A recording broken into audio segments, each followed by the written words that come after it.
Всем привет! Бүгін сіздермен мясной пирогтың рецептімен бөлісемін. Толық рецепті описанияға жазбаша түрде жазып кетем, сол жерден қарап жазып алсаңыздар болады.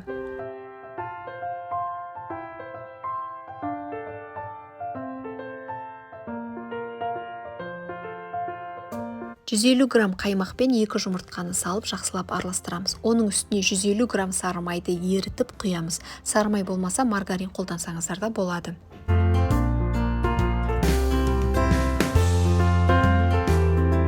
Үстіне 1 шай қасық тұз және 1 шай қасық разрыхитель қосамыз. Разрыхитель болмай қалып, орнына сода салып жүрмеңіздер, себебі екеуінің қамыры екі түрлі болады. Конечно, разрыхительмен күшті шығады.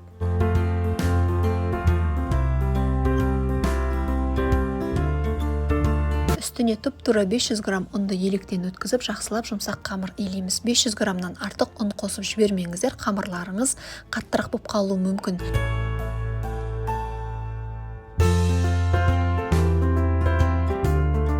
Қамырды асықпай 5 минуттай илеп, июін қандырғаннан кейін пакетке салып, холодильникке салып қоямыз. Ол ортада начинкасын дайындауға кірісеміз. Менде 500 грамм фарш, бір үлкен пияз және тамаққа қалып кеткен кішкентай ғана сәбіз бартық, соның барлығын измельчителден өткізіп сала салдым. Сіз ортасына начинканы кез келген нәрсе салсаңыз болады. Жанына капуста салсаңыз болады, немесе сәбізін көбірек салсаңыз, асқабақпен жасасаңыздар да болады.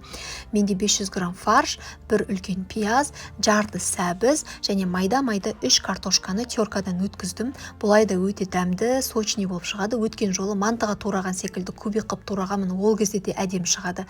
Піспей қалмай ма деп қорықпаңыздар, немесе фаршты бөлек сковородкаға қуырып екі жұмыс қылудың да ешқандай қажеті жоқ.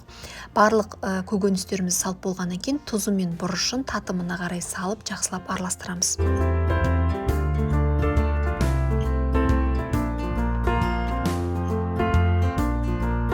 Қамырды екі бөлікке бөлеміз. Бір бөлігін кішірек, бір бөлігін сәл үлкенірек қыламыз. Үлкенірек бөлігін үлкен қылып жайып, үстіне жаңағы дайындаған начинкамызды салып, жақсылап жұқалап жайып шығамыз.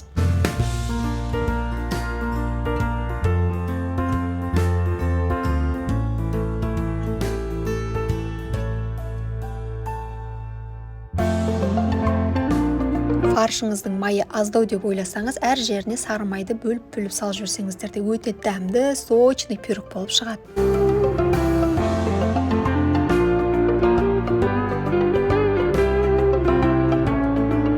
Қамырдың екінші бөлігінде тура солай жайып аламыз. Жан-жағын бекітіп, ортасына міндетті түрде тесік қалдырыңыз. Сол кезде пирогыңыз үлкен болып ісіп кетпейді, ауасы осы жерден шығып тұратын болады. Бір жұмыртқаны бетіне жағып жіберіп, қызып тұрған пеште 170-180 градуста 40-45 минутта пісіріп аласыздар.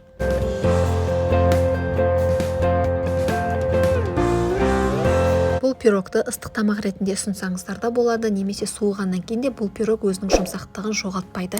Жасап көріңіздер, міндетті түрде барлықтарыңызға ас болсын.